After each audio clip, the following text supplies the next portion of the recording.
नमस्कार दोस्तों, उम्मीद है आप लोग अच्छे से होंगे, आप लोगों की सेहत अच्छी होगी। अगर आपने मेरे कुछ वीडियोस देखे हैं, आपको पसंद आए तो कृपया उन्हें लाइक कर दीजिएगा और इस चैनल को सब्सक्राइब जरूर कर दीजिएगा ताकि समय समय पर आपके समक्ष नए नए वीडियोस आते रहें। दोस्तों, इससे पहले कई वीडियोस बनाए जा चुके हैं जिसमें माननीय सुप्रीम कोर्ट ने 498 के ऊपर जो जजमेंट्स दी थी उस सब के ऊपर एक इंडिविजुअल वीडियोस बनाए जा चुके हैं। अब ये वीडियो बनाने का मकसद ये है जो 2005 से लेकर 2020 तक जो इम्पोर्टेंट जजमेंट्स हैं जो माननीय सुप्रीम कोर्ट ने 498 के केस के ऊपर दे रखी हैं, उस 498 केस के ऊपर जो इम्पोर्टेंट जजमेंट्स हैं जो क्रोनोलॉजिकल मैनर में दी गई हैं, जो 2005 से लेकर 2020 तक जो जजमेंट्स आई हैं सीक्वेंशियल मैनर में, उनको क्लब करके सामने आपके समक्ष प्रस्तुत करने का एक प्रयास किया गया है। तो अब आइए हम उन सब जजमेंट्स को एक देखते हैं। इन जो उनकी सारी जो डिटेल जजमेंट्स के लिए आप इस चैनल के जो वीडियोस बना रखे हैं उस पर आप जा सकते हैं, लेकिन उन सब जजमेंट्स को इजीली लोकेट करने के लिए कि जो एक कॉम्बिनेशन है जो जजमेंट्स का, जो नटशेल में जो डिस्क्रिप्शंस है उस सब जजमेंट्स का, वो थोड़ा सा हम जानने की कोशिश करते हैं उसका डिस्क्रिप्शंस क्या था और थोड़ा सा ब्रीफिंग समझने की कोशिश करेंगे माननीय सुप्रीम कोर्ट ने किस जजमेंट में क्या कहा, किस जजमेंट में क्या कहा 2005 से लेकर 2020 तक 498 के केसों में। तो आइए हम उस जजमेंट पर थोड़ा सा रोशनी डालते हैं। तो देखिए, सबसे पहले जो जजमेंट आई थी जो है 2005 में, कई डेवलपमेंट्स भी हुए हैं 498 के केसेस में, कई बार चेंजेस भी आए हैं। सुप्रीम कोर्ट ने काफी स्ट्रिक्ट ऑब्जर्वेशन भी दी है 498 के केस के ऊपर, लेकिन अभी तक जो है कॉमन जो पर्सन है वो अभी तक सफर कर रहा है, क्योंकि जो लेजिस्लेशन जो बना हुआ है उसमें माननीय सुप्रीम कोर्ट का पास उन्होंने कह रखा है कि हमारे पास अधिकार नहीं है, ये सब लेजिस्लेशन का काम है। तो आइए हम सारे जजमेंट्स को क्रोनोलॉजिकल मैनर में एक एक करके समझते हैं और क्या क्या डेवलपमेंट्स हुई हैं उस जजमेंट्स में उसके बारे में जानने की कोशिश करते हैं।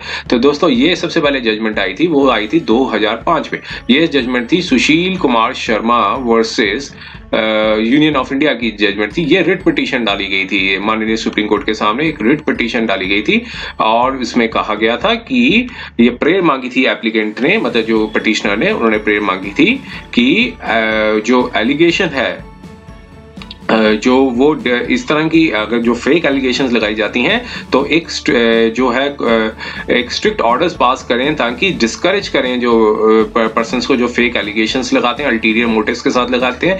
कई इंस्टेंसेस बताए गए जिससे पाया गया कि जो कमीशन ऑफ ऑफेंस होता ही नहीं है 498 का, लेकिन वो फाइल किया जाता है हरास करने के लिए, हस्बैंड को हरास करने के लिए और रिलेटिव्स को हरास करने के लिए। तो देखिए, ये सुप्रीम कोर्ट में ये रिट पिटीशन फाइल की गई थी। अब उस रिट पिटीशन में माननीय सुप्रीम कोर्ट ने क्या डायरेक्शंस दी थी, देखिए उस माननीय सुप्रीम कोर्ट ने एक जो माननीय जो हाई कोर्ट की जो डायरेक्शंस थी उसमें एक केस हुआ था जो सिंगल जज ने दिल्ली हाई कोर्ट के जो सिंगल जज ने एक डायरेक्शंस पास की थी Savitri Devi versus Ramesh Chand and others की। तो उस के ऊपर एक स्पेशल लीव पिटीशन भी फाइल की गई थी और उस स्पेशल लीव पिटीशन के ऊपर की जो ऑब्जर्वेशन थी माननीय सुप्रीम कोर्ट ने इस जजमेंट में डिस्कस किया था। उन्होंने कहा था कि पैरा नंबर 23 to 32 जो जजमेंट थी माननीय हाई कोर्ट की, और उन्होंने बता रखा था कि कुछ ऑब्जर्वेशन दिए थे दिल्ली हाई कोर्ट के जो माननीय न्यायाधीश महोदय ने। तो उन्होंने कहा था कि इस तरह की जो ऑब्जर्वेशन देना एक जो है वो लेक्चर्स या सेमिनार्स का पार्ट हो सकता है, लेकिन ये देखिए ये क्या लिखा है, the learners out have to be seen subs observation may be appropriate for seminars और वर्कशॉप्स। लेकिन उन सब ऑब्जर्वेशन को अवॉइड करना चाहिए अपनी जजमेंट में। जो कि जो व्यूज जो बता रखे हैं वो जो माननीय सिंगल जज के जो व्यूज हैं उनके वो टच कर रहे हैं लेजिस्लेटिव मैयर्स को, और जो लेजिस्लेशन ने विजडम बना रखी है उसमें उसके ऊपर उनके साथ टच कर रहा है। तो उन ऐसी स्थिति में ऐसा कोई स्कोप नहीं होता है कि कंसिडर करें सारे मैटर्स को और बाय द लर्नर सिंगल जज। तो इसलिए जनरल ऑब्जर्वेशन जो है वो अवॉइड करनी चाहिए अपनी जजमेंट्स पे। और साथ में फिर देखिए, अब जो केस था उसमें क्या बताया गया, उस केस में ये बताया गया कि जो ऑब्जेक्ट था जो 498 केस का वो ये था कि डाउरी की जो मीनिंग्स है, जो डाउरी जो प्रिवेंशन, डाउरी को प्रिवेंशन को रोकने के लिए बनाया गया था। लेकिन पेटिशनर ने कुछ कहा कि इंस्टेंसेस बताए कि जिससे जो कंप्लेंट वो बोनाफाइड नहीं होती है, ऑब्लिक मोटिव्स के साथ डाली जाती है, तो ये अक्यूज्ड को काफी सफर करना पड़ता है ट्रायल में, और कई बार मीडिया कवरेज भी आ जाता है, जो क्योंकि उस दौरान काफी मीडिया कवरेज भी हुआ था। एक ऐसा इंसिडेंट हुआ था, तो आपके अगर आप नेट में देखेंगे तो काफी मीडिया कवरेज भी एक इंसिडेंट हुआ था। बाद में वो उस व्यक्ति का क्विटल हो गया था। तो ये चीज बताया था, मीडिया कवरेज भी हो जाता है तो मिजरी में हो जाता है। फिर ये बताया कि रेमेडियल मेजर्स भी होने चाहिए कि जो जिसकी वजह से अब्यूज को रोका जा सके। तो अब सिर्फ ये कहना कि कानून सिर्फ कॉन्स्टिट्यूशनल है, इंटरवायरस है, ये एक लाइसेंस नहीं मिल जाता कि जो अनस्क्रूपलस पर्संस हैं, जो इस तरह से उद्देश्य मतलब जो अपना जो मतलब निकालते हैं, या फिर हरास करने की कोशिश करते हैं, या फिर बदला लेने की कोशिश करते हैं, तो उनको एक लाइसेंस नहीं मिल जाता। तो फिर ये नेसेसरी क्या कहते हैं, फिर आगे बताया कि therefore necessary for the legislature to find out how the makers of the frivolous complaints और the allegations can appropriately deal with. Till that, court have to take the care of the situation with in the existing framework. तो देखिए वही चीज बताई उन्होंने कि ये सब लेजिस्लेशन का काम है कि इस तरह की कंप्लेंट्स को कैसे रोका जा सके। तब तक कोर्ट जो है वो अपना काम करेगी इस तरह से रोक लेने के लिए। तो अब फिर इसी केस कोर्ट में ये बताया गया था कि ये एक जो है एक लीगल टेररिज्म का वर्ड यूज किया गया था। देखिए, but for the misuse of the provisions of new legal terrorism can be unleashed. तो फिर if cry of the wolf is made offer the prank assistance then the protection may not be available to when actual appears. वही कि भेड़िया आया, भेड़िया actually में भेड़िया आ गया, तो फिर actually में जो प्रोटेक्शन है वो नहीं मिल पाएगी। तो इसलिए माननीय जो कोर्ट थी उन्होंने एक अपनी ऑब्जर्वेशन दी थी और ये कहा कि मतलब ये रिट पिटीशन को ये डिस्पोज कर दिया, साथ कहा कि अगर है तो ट्रायल फेस कीजिए, और बाकी सही काम की एप्लीकेंट ने कहा कि वो सेंट्रल ब्यूरो ऑफ इन्वेस्टिगेशन से चलाई जाए। तो उन्होंने कोर्ट ने मना कर दिया, कहा कि इनोसेंस को प्रूव करना है तो ट्रायल फेस कर। तो ऐसे केस में ऑब्जर्वेशन जरूर दी गई, लेकिन कोई रिलीफ नहीं मिला। सिर्फ लीगल टेररिज्म जरूर वर्ड यूज किया गया जजमेंट में, लेकिन कोई ऐसा रिलीफ नहीं मिला। फिर देखिए, फिर उसके बाद जो जजमेंट आई वो आई Preeti Gupta versus state of Jharkhand की। ये आई थी ये जजमेंट आई थी 13 अगस्त 2010 में। इस जजमेंट में क्या था कि जो सिस्टर इन लॉ थी उन्होंने उनको वो गई थी माननीय सुप्रीम कोर्ट के पास हाई कोर्ट के ऑर्डर के ऊपर, state of Jharkhand and others की। तो यहाँ पर भी माननीय सुप्रीम कोर्ट ने काफी ऑब्जर्वेशंस दिए थे। रिलीफ जरूर मिल गया था यहाँ पर पिटिशनर को, उनकी जो प्रोसीडिंग्स थी क्वैश कर दी गई थी, लेकिन साथ में अपनी ऑब्जर्वेशन भी दी थी। उन्होंने कहा था कि जो कंप्लेंट, जो पैरा नंबर 32 में देखिए, उन्होंने कहा था कि जो कंप्लेंट जो फाइल की जाती है कॉन्सिक्वेंसेज को प्रॉपरली ठीक से नहीं देखा जाता, और जो कंप्लेंट है वो इसकी वजह से हरासमेंट होती है और पेन भी होता है कंप्लेंट को भी और अक्यूज्ड को भी, और उसके जो क्लोज रिलेटिव्स भी होते हैं। तो इसने बताया कि ऑब्जेक्ट था जस्टिस का कि to find the guilty and protect the innocent. लेकिन जो अब ये चीज बताई कि अब ऐसी चीजें हो रही हैं कि क्रिमिनल ट्रायल बढ़ रहा, केस जो है वो फ्लडेड हो रहे हैं कंप्लेंट्स की वजह से, और एलिगेशन ऑफ हरासमेंट जो क्लोज रिलेटिव्स जो डिफरेंट सिटीज में रह रहे हैं और जो कभी आए नहीं या फिर बहुत रेयरली आए, उनको भी नाम डाल दिया जाता है, जिसकी वजह से लॉन्ग और प्रोट्रैक्टेड ट्रायल की वजह से एक्रोमिनी, बिटरनेस वगैरह जो है वो फैलती है, बढ़ती है आपस में रिलेशन पे पार्टीज के बीच में। तो ये केस जो है हस्बैंड और हस्बैंड के रिलेशंस को भी कई बार जेल में भी रहना पड़ता है, तो जिससे जो भी चांसेस होते हैं वो सेटलमेंट के वो खत्म हो जाते हैं। तो और जब सफरिंग जो होती है अगर काफी ज्यादा लंबी होती है और ट्रायल काफी ज्यादा पेनफुल होता है, तो ये सारी बातें जो है माननीय सुप्रीम कोर्ट ने अपनी जजमेंट में की। और फिर साथ में बताया था कि जो सफरिंग्स होती हैं उसकी वजह से एक्यूटल भी होने के बाद भी जो सफरिंग्स हुई है अक्यूज को, वो भी काफी ज्यादा से मिटती नहीं है। तो फिर ये कहा कि ये लेजिस्लेचर का ही काम था। फिर यहाँ पर भी यही चीज बताई कि लेजिस्लेचर का काम था कि लेजिस्लेचर कंसीडर करे और रियलिटीज को कंसीडर करे, और फिर इसके लिए उन्होंने रजिस्ट्री को डायरेक्शंस दी थी कि जजमेंट को लॉ कमीशन के पास भेजा जाए, और जो honourable minister of law and justice हैं वो एप्रोप्रिएट स्टेप्स लें और सोसाइटी के इंटरेस्ट पे काम करें। तो ये जजमेंट भी 2010 में आई थी। अब इसके बाद जो एक चेंजेस आई वो जजमेंट आई थी Geeta Malhotra versus state of UP की। देखिए ये जजमेंट आई थी अक्टूबर 17, 2012 में। तो देखिए अब इस जजमेंट में क्या था, देखिए इसका जो टाइटल है वो Geeta Malhotra versus another versus state of UP का। तो ये क्रिमिनल अपील 1674/2012 थी। और प्रीति गुप्ता की जो जजमेंट का डिटेल्स देख लीजिए, उसकी जो जजमेंट थी हुई थी Preeti Gupta and others versus state of Jharkhand and others, criminal appeal 1512 of 2010, rising out special leave petition 4684 of 2009। और जो ये आई थी लीगल टेररिज्म की जो जजमेंट थी सुशील कुमार शर्मा की थी, वो उसकी रिट पिटीशन का टाइटल था writ petition civil number 141 of 2005। तो ये तीनों जजमेंट्स थी। अब देखिए गीता मल्होत्रा की जजमेंट में यही था कि सिस्टर इन लॉ थे और ब्रदर इन लॉ थे, उन लोगों ने जो है writ petition special leave petition file की थी अगेंस्ट दी हाई कोर्ट के, जो यूपी के हाई कोर्ट के ऑर्डर के ऊपर, क्योंकि हाई कोर्ट ने रिमांड कर दिया था मैटर की वापस जाओ ट्राई, क्योंकि टेरिटोरियल जुरिसडिक्शन का इशू उठाया था। लेकिन अब यहाँ पे माननीय सुप्रीम कोर्ट ने कहा कि जो इस माननीय हाई कोर्ट को ये भी देखना चाहिए था कि इंग्रेडिएंट्स बनते भी हैं 498 के कि नहीं बनते, किस डाउरी प्रोहिबिशन एक्ट के, और 498 के इंग्रेडिएंट्स बनते हैं कि नहीं बनते, खासकर जो सिस्टर और ब्रदर है हस्बैंड के। तो जब होल इंसिडेंट अपेयर होता है तो कैजुअली नाम डाल दिया जाता है, जिसकी वजह से जो abuse process of the law हो जाता है। और फिर अब हाई कोर्ट हम रिमांड करें मैटर को और फिर वो आगे जाके इस चीज को डिस्कस रहे हैं, जिससे फिर और पेन बढ़ेगा। तो ये ठीक है कि we were to remand an abuse process of the law if we were to remand the matter to the high court to consider whether there was any material to hold that a trial should be proceeded against in spite of the absence of prima facie material। तो ये कहा कि एक अगर हम high court में remand करेंगे तो ये भी अब्यूज प्रोसेस होगा, इसलिए तो उन्होंने कहा कि एफआईआर अगर कहीं स्पेसिफिक एलिगेशन नहीं बताती है अक्यूज्ड के ऊपर, और खासकर जो को अक्यूज्ड है जो मैट्रिमोनियल बिकरिंग के शिकार हो जाते हैं, तो फिर ये क्लियर अब्यूज प्रोसेस होगा, जुडिशियल प्रोसेस होगा, abuse of the legal and judicial process होगा अगर मैकेनिकली नाम भेज दिया जाए एफआईआर को और ट्रायल फेस करने को कहा जाए। अगर एफआईआर डिस्क्लोज करती है स्पेसिफिक एलिगेशंस जो परस्यूट करते हैं, तब ऐसे केसेस में जो है कि उसकी वजह से तब ट्रायल फेस करना, तब क्वेश करना ठीक नहीं होगा।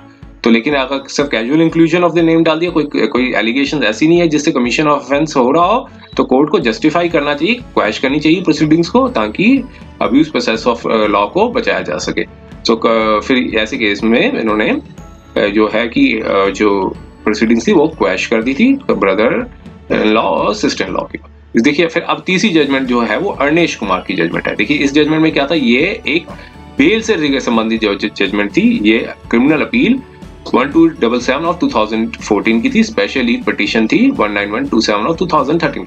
ये बेल से संबंधित पिटीशन थी, जो एंटिसिपेटरी बेल जो थी वो माननीय जो कोर्ट थी, स्टेट की जो कोर्ट थी, स्टेट ऑफ बिहार की हाई कोर्ट थी, उन्होंने जो है कि पटना हाई कोर्ट ने रिजेक्ट कर दी थी। तो अब इसके ऊपर इन्होंने स्पेशल लीव पिटीशन डाली थी। तो माननीय सुप्रीम कोर्ट ने काफी ऑब्जर्वेशन दिए थे। उन्होंने बताया कि मैट्रिमोनियल डिस्प्यूट्स है वो कई सालों से बढ़ रहे हैं, और 498 का जो केस है वो क्या कहते हैं, सॉरी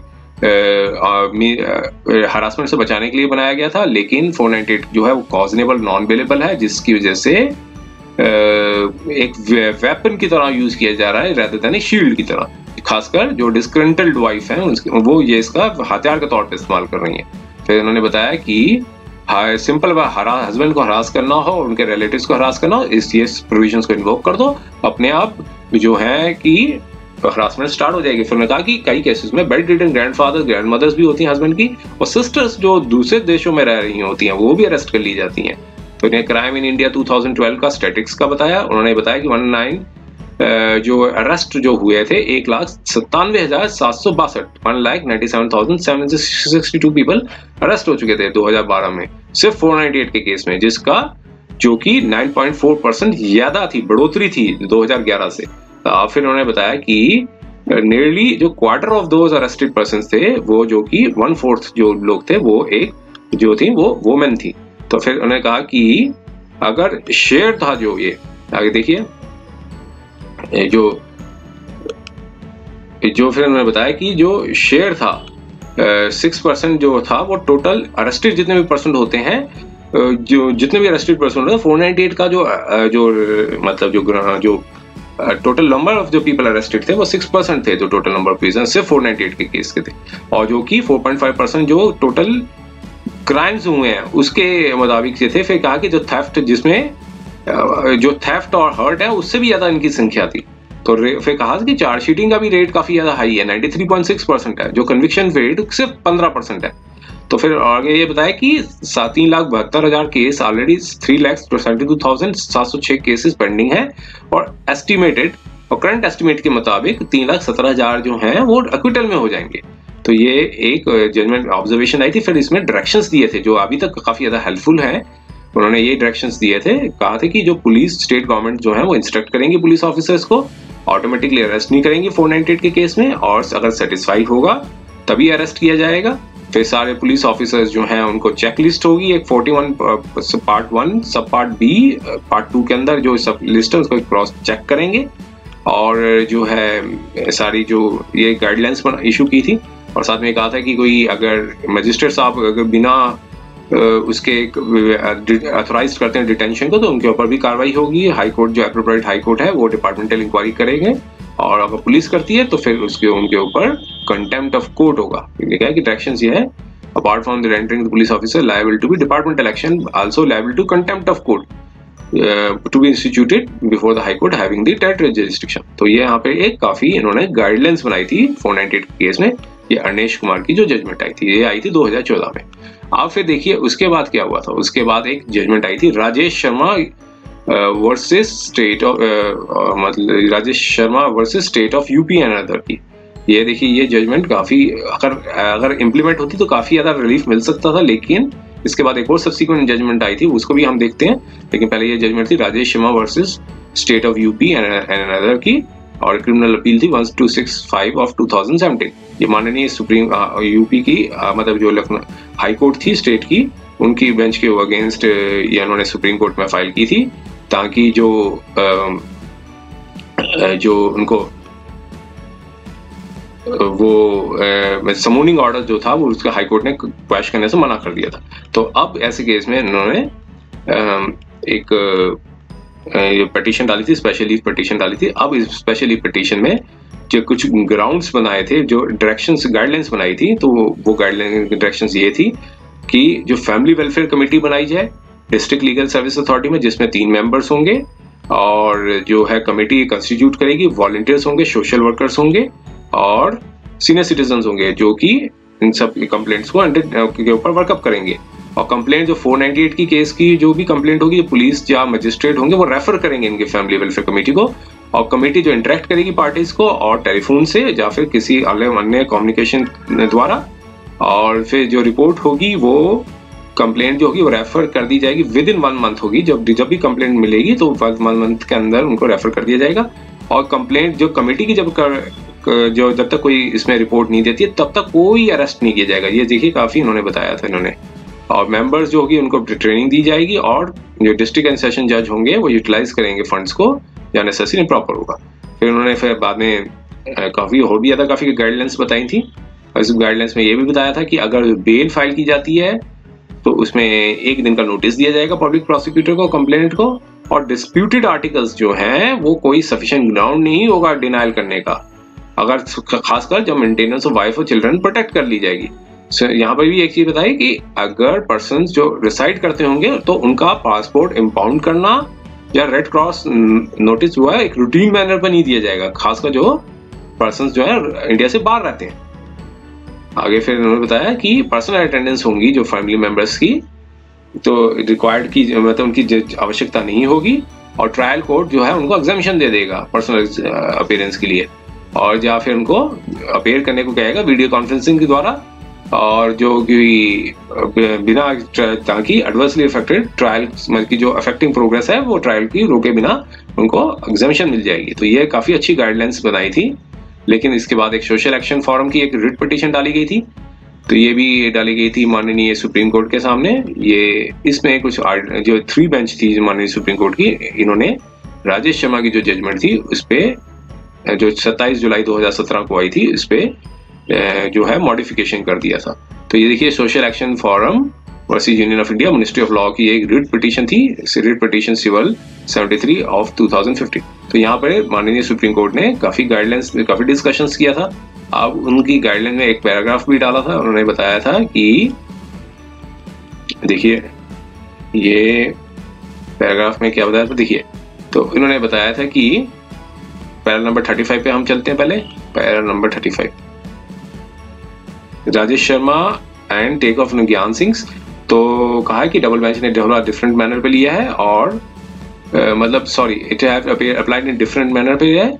फिर आगे बताया कि जो डायरेक्शंस दी थी इन्होंने माननीय हाई मतलब सुप्रीम कोर्ट ने 1904 और 95 उसमें कोई इंटरफेरेंस की जरूरत नहीं है। देखिए 1904 और 95 की जो डायरेक्शंस थी उसमें इंटरफेरेंस की जरूरत नहीं है। इसमें यही था कि बेल अगर रिकवरी आर्टिकल्स नहीं मिलते हैं तो कोई ग्राउंड नहीं बनता डिनाइल करने का, और खासकर और रेड कॉर्नर नोटिस और पासपोर्ट इंपाउंड करना भी एक रूटीन मैनर पर नहीं लिया जाएगा, तो उसमें कोई इंटरफेरेंस की जरूरत नहीं। लेकिन जो पैरा नंबर 1906 और 7 का था, उन्होंने कहा था कि ये एक 205, 207 मतलब 313, 17 जो सीआरपीसी है वहां पे ये प्रोविजंस एप्लीकेबल होते हैं, रेदर देन कोई कोर्ट अपने डबल बेंच जो है सुप्रीम कोर्ट की वो अपनी गाइडलाइन दे।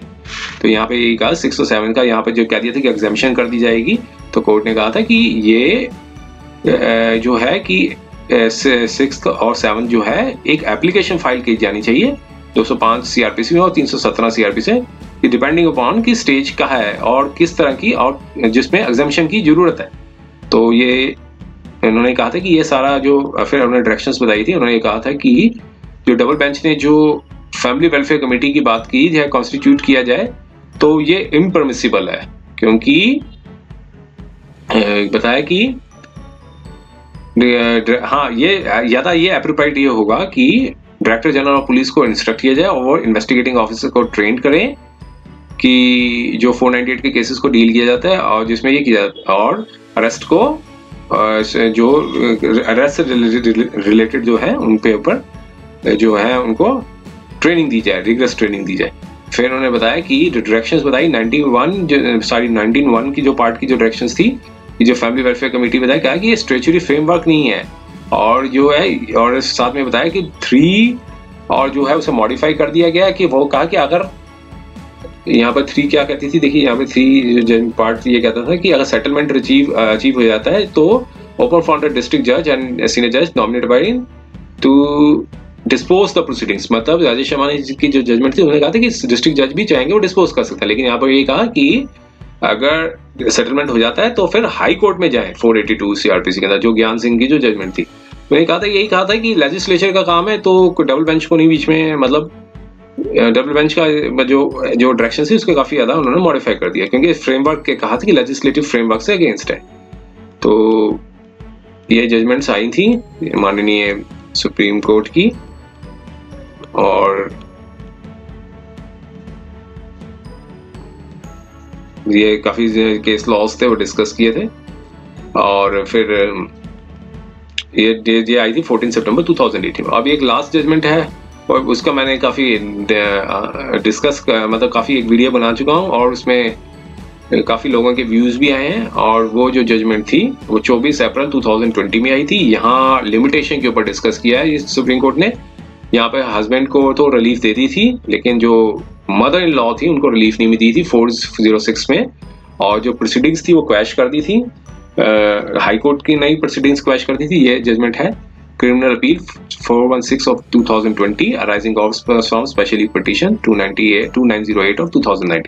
ये लिमिटेशन के ऊपर उन्होंने डिस्कस किया था कि माननीय हाई कोर्ट ने, क्योंकि पार्टी सेपरेट रह रही थी 3 साल से ऊपर, डाइवोर्स की जो प्रोसीडिंग्स थी वो पेंडिंग थी, और हस्बैंड ने सारे आर्टिकल्स रिटर्न कर दिए थे। 5,98,000 का जो है पे ऑर्डर भी डिपॉजिट कर दिया था। और फिर माननीय जो सुप्रीम कोर्ट में गए थे, ये मतलब दोनों पार्टीज गई थी सुप्रीम कोर्ट हाई कोर्ट के ऑर्डर के ऊपर। तो फिर सुप्रीम कोर्ट ने कहा कि हाई कोर्ट ने जो कंप्लेंट क्वैश की है 498 की, तो हम इसमें इंटरफेयर नहीं करते हैं, क्योंकि एफआईआर जो फाइल किया 2015 में, जो कि टाइम बैरिड है और जो कि 3 साल हो चुके हैं जब ये हस्बैंड और वाइफ जो है वो सेपरेट रह रहे हैं, और उन्होंने डाइवोर्स पिटीशन 2009 में डाल रखी है। तो यहाँ पे इन्होंने डायरेक्शन दी, और साथ में मदर इन लॉ की जो 406 थी वो भी क्वैश कर दी थी। उन्होंने कहा कि हस्बैंड जो है ऑलरेडी डिपॉजिट कर चुके हैं स्त्री धन को, और फिर वाइफ ने 2 लिस्टें दी थी, एक 2013 को, और मदर इन लॉ का जो है मदर इन लॉ को कभी नहीं चाहती थी कि वो आर्टिकल्स को रिटर्न करें, तो sorry wanted to keep the articles, कभी नहीं चाहती थी कि वो आर्टिकल्स को अपने पास रखें।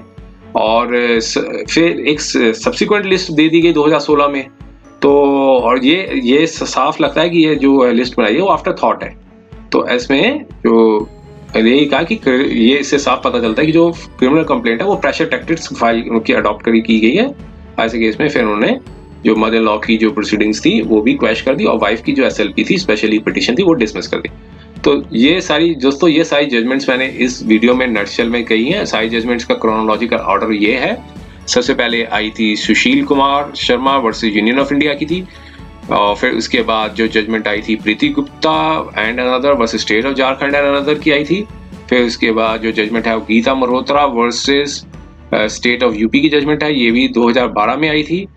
फिर उनके बाद आई थी अरनेश कुमार की जजमेंट आई थी, ये एंटीसिपेटरी बेल से संबंधित थी, इसमें गाइडलाइंस इशू किए थे। Arnesh Kumar versus state of Bihar की जजमेंट थी, क्रिमिनल P1277 ऑफ 2014। फिर उनके बाद आई थी राजेश शर्मा की जजमेंट आई थी, ये जजमेंट आई थी 2017 में। और फिर इसके बाद आई थी सोशल एक्शन फोरम की, ये आई थी सितंबर 14, 2018 में। फिर लास्ट में जो जजमेंट है ये एक किस्म से डायरेक्शंस हैं, कोई मतलब कोई गाइडलाइंस नहीं बनाई थी इसमें। एक जो स्पेशली पिटिशंस थी वो एक ऑर्डर्स के ऊपर थी जो पार्टीज को ही रिलीफ दिया गया था, बाकी कॉमन पब्लिक के लिए कोई गाइडलाइंस नहीं बनाई गई। लेकिन हाँ, जो प्रिंसिपल्स जो डिस्कस किए वो काफी हद तक बाइंडिंग है लोअर कोर्ट्स के ऊपर, खासकर लिमिटेशन का जो इशू है। तो ये क्रिमिनल P416 ऑफ 2020 थी। तो उम्मीद ये टोटल 7 जजमेंट्स हैं इस वीडियो के माध्यम से डिस्कस करने की कोशिश की है। उम्मीद है ये आपको वीडियो पसंद आ रहा होगा।